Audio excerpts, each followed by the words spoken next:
Mga mare, mga pare, welcome back sa FarmShalan. Sa mga kaibigan natin, sa ibang bansa, mga foreigner friends natin, saan man sulok ng mundo, hello sa inyo lahat at welcome back sa FarmShalan.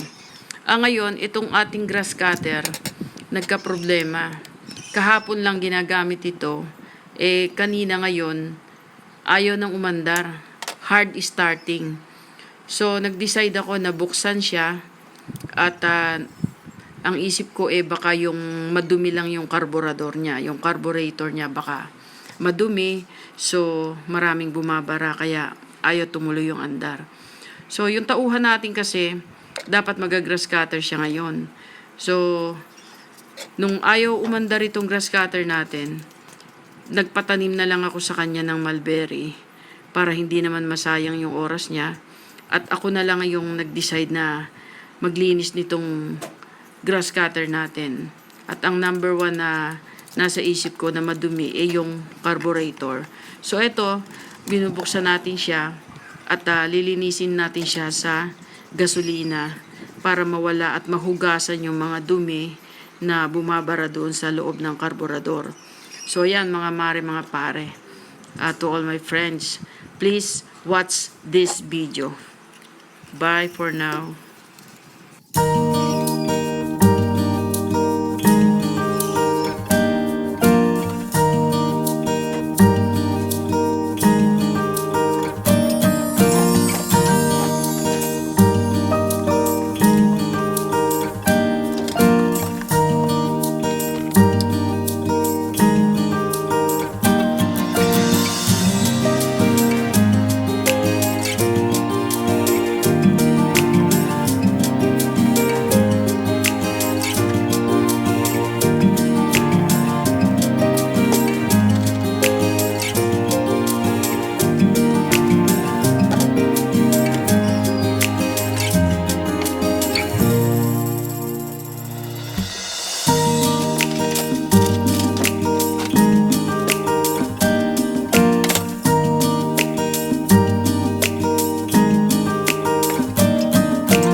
One click. Dali.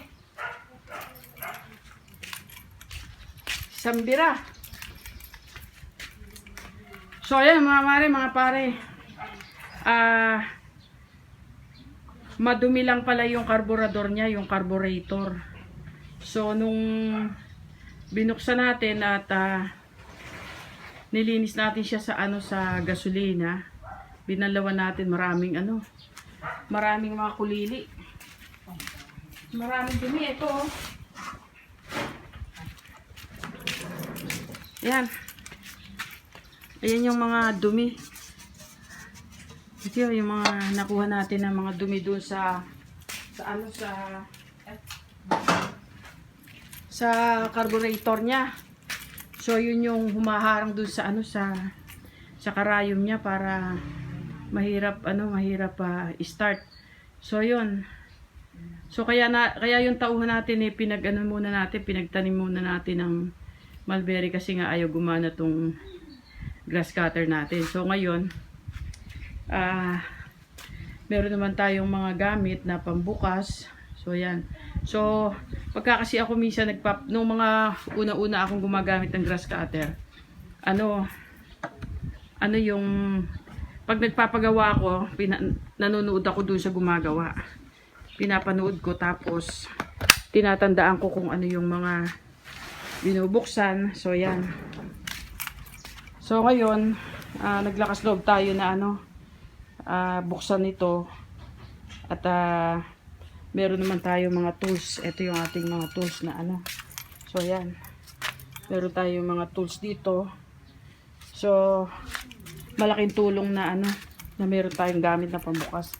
So binuksan natin yung carburetor tapos nilinis natin. So yan. Okay na, magagamit na uli. So yun lang mga mare, mga pare, gusto ko lang share sa inyo ating mga farming tools dito sa FarmShalan at yung mga konti nating kaalaman sa re-repair o paglilinis nitong grass cutter natin. So yun lang. Mamaya pwede na uling gamitin nung tauhan natin. Yun lang mga mare, mga pare. Please like, share, and subscribe my YouTube channel, FarmShalan by Carol Mendoza.